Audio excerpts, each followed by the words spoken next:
370కి పైగా సినిమాలు, స్టార్ హీరోలతో కామెడీ పంచిన నటుడు ఎలా చనిపోయారో తెలుసా? తెలుగు సినీ పరిశ్రమలో తనదైన కామెడీ టైమింగ్తో కోట్లాది మంది ప్రేక్షకులను నవ్వించిన ఒక గొప్ప నటుడు. దాదాపు 375కు పైగా సినిమాల్లో నటించి తనకంటూ ప్రత్యేక గుర్తింపు సంపాదించుకున్న కళాకారుడు. స్టార్ హీరోలతో కలిసి ఎన్నో సూపర్ హిట్ చిత్రాల్లో కనిపించి ప్రేక్షకుల హృదయాల్లో చిరస్థాయిగా నిలిచిపోయిన వ్యక్తి.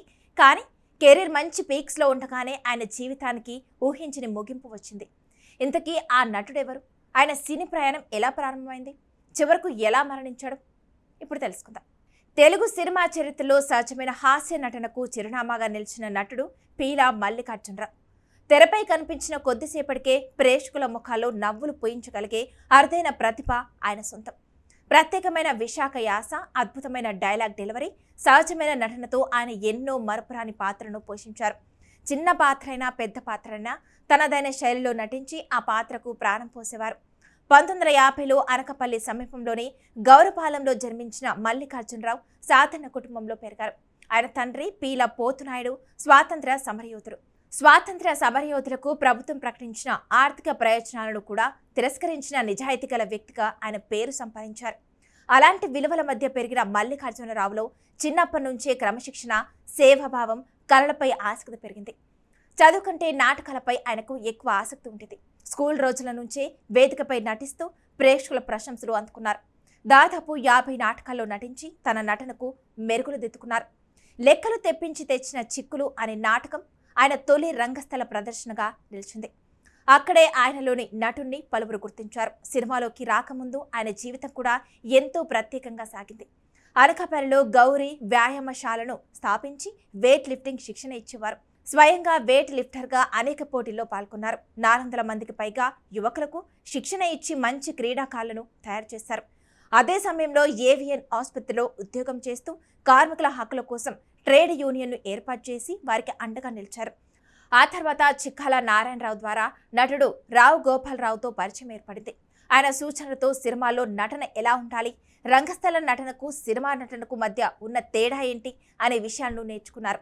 కొంతకాలం అసిస్టెంట్ డైరెక్టర్గా కూడా పనిచేశారు. మొదట దేవదాస్ కరకాల దర్శకత్వంలో నాగమల్లి చిత్రంలో అవకాశం వచ్చినప్పటికీ చివరకు 1982లో వంశీ దర్శకత్వంలో తెరకెక్కిన మంచు పల్లకి సినిమాతో వెండి తెరకు పరిచయమయ్యారు.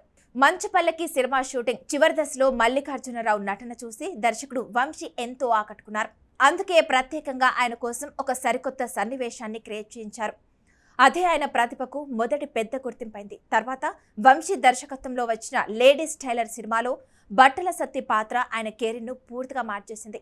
ఆ పాత్రతో ప్రేక్షకులు ఆయనను బట్టల సత్తిగానే గుర్తుపెట్టుకున్నారు. ఆ తర్వాత వెనక్కి తిరిగి చూసుకోవాల్సిన అవసరం ఆయనకు రాలేదు.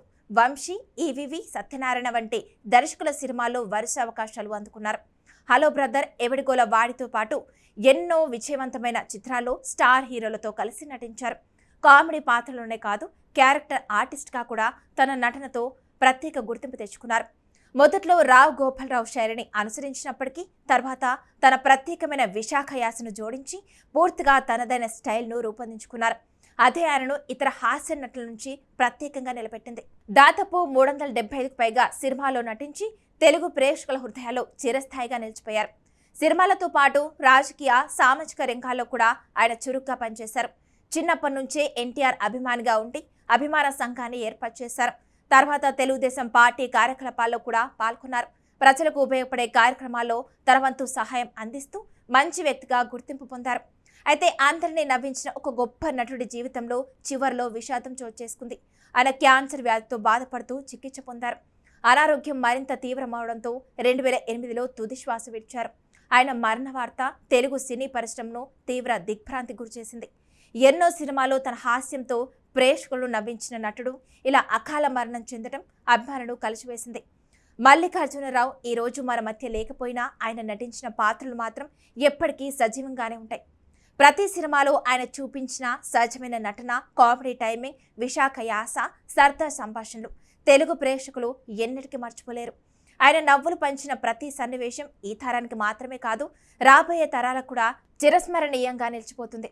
మరి మీకు పీలా మల్లికార్జునరావు నటించిన ఏ సినిమా, ఏ పాత్ర ఎక్కువగా నచ్చింది? కమెంట్ రూపంలో మీ అభిప్రాయాన్ని తప్పకుండా తెలియజేయండి. ఇలాంటి మరిన్ని సినీ విశేషాల కోసం మా ఛానల్ను ఫాలో అవ్వడం మాత్రం మర్చిపోవద్దు.